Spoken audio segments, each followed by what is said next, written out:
السلام عليكم ورحمة الله وبركاته. ازيكم يا حبايبي؟ عاملين ايه؟ يا رب تكونوا كلكم بألف خير. بصوا بقى، برغم انها منعكشة وبرغم انها واخدة كده ايه، سنة تحميصة كده من جنب وجنب، لا بس كانت اطعم كنافة عملتها وكانت احلى كنافة عملتها، لاني خدت الطريقة من ستي بالنص.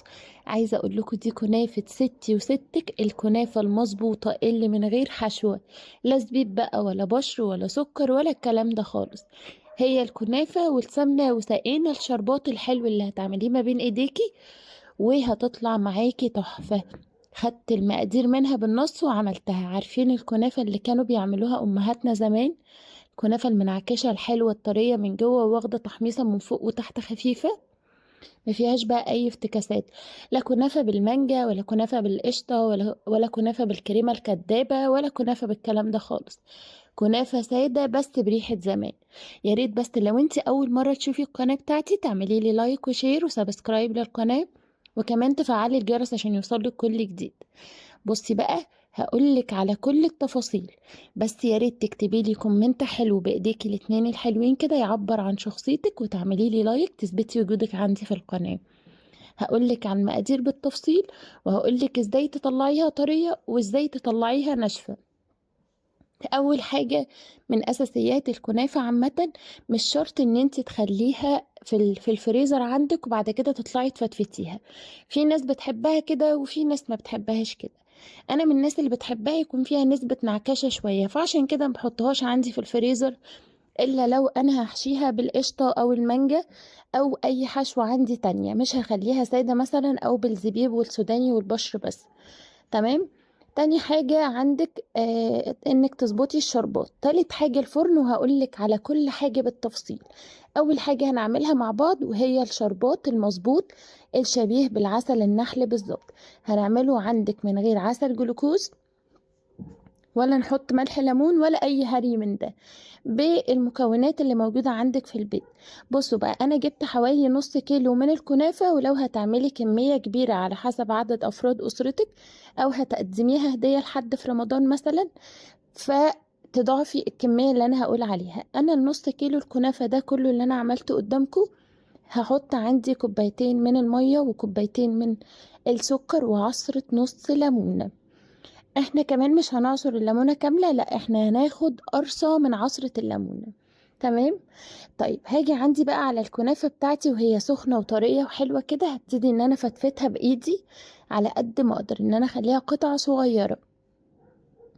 وزي ما قلت لكم كنافة زمان بتاعت اجدادنا وامهاتنا، يعني ايه، ما كانوش بيفتكسوا فيها كتير، ما كانوش بيحطوها في الفريزر او بيحطوا عليها حشوات، لا كانت سادة جدا وكانت حلوة قوي.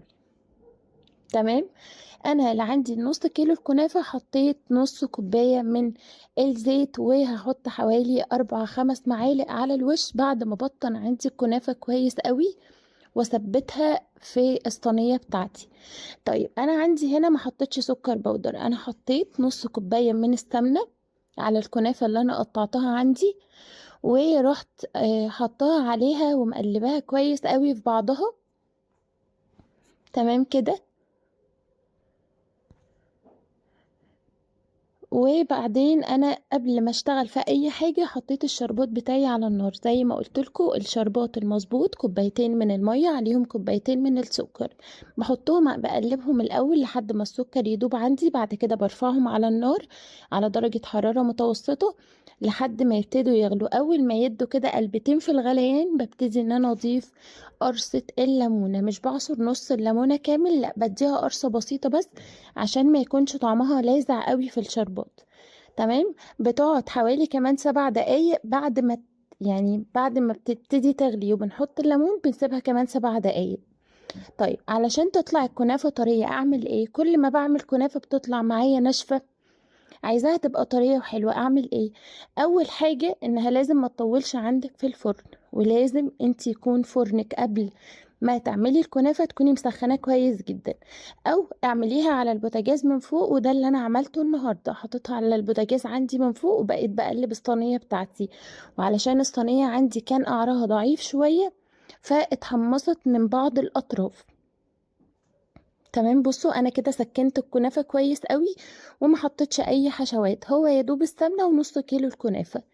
طيب، يبقى قلنا الفرن عندك تكوني مشغلاه على درجه حراره 180 من قبل ما تشتغلي عندك في الكنافه. ليه؟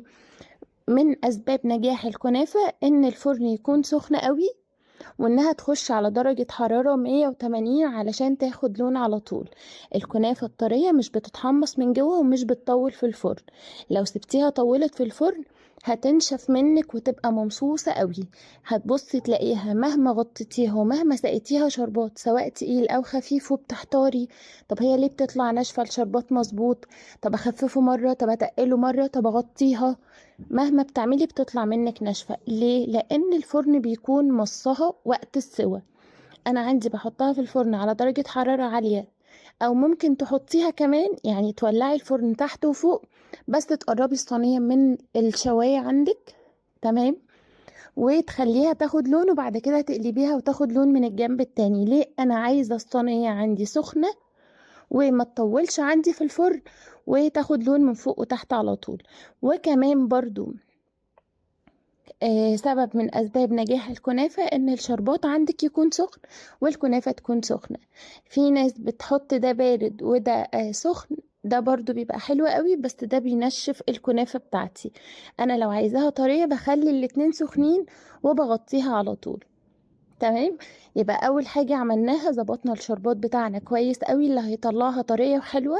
علينا الفرن بتاعنا كويس، اديناها اللون المظبوط تحت الشواية. عندي كانت الصينية سخنة والكنافة ما تمصتش من السوا في الفرن، متخليهاش تغيب في الفرن لان ده هو اللي بيطلعها ناشفة. بصوا انا بعد ما سكنتها عندي كويس في الصينية حطيت عليها حوالي 4 5 معالق من السمنة، وبعد كده رحت دخلتها الفرن عندي اخدت اللون اللي انا عايزاه. بصوا بقى على الفرن من فوق، عايزه اقول لكم هي ما اتحرقتش، بس في بعض الاماكن اتحمصت زياده شويه. انت ممكن بالسكينه ايه تخربشيها كده هتطلع معاكي. انا ما كانتش مقصره معايا لانها كانت طعمها حلو، ما كانتش محروقه، فكان بالنسبه لي عادي خالص. تمام. بس ايه عندي زي ما قلت لكم، لو انا هطفي على الشربات قبلها وهي لسه في الفرن، وقت ما هتطلع من الفرن انا بكون مولعه على الشربات عندي علشان يكون سخن. تطلع عندي من هنا بس ايه الشربات بتاعي هو سخن، بعد كده بغطيها شويه بحاجه برضو ألمونيوم وبسيبها عندي لحد ما تشرب الشربات وتتنفش كده شويه وتبقى عاليه وحلوه. وبصوا عايزه اقول لكم ما شاء الله كانت طريه وحلوه قوي وشرباتها مظبوط وكان طعمها زي السكر. الطريقه دي اللي انت هتعتمديها عندك، بس انت ممكن تخلي شكلها احسن شويه لو انت هتعمليها في الفرن. تسوية على البوتاجاز من فوق، لازم تكون الصينيه بتاعتك تكون سميكه شويه عشان تقدري توصلي للون المطلوب. وبكده الفيديو بتاعنا النهارده يكون خلص، واتمنى يكون عجبكم. يا ريت تعملوا لي لايك وشير وسبسكرايب للقناه، وكمان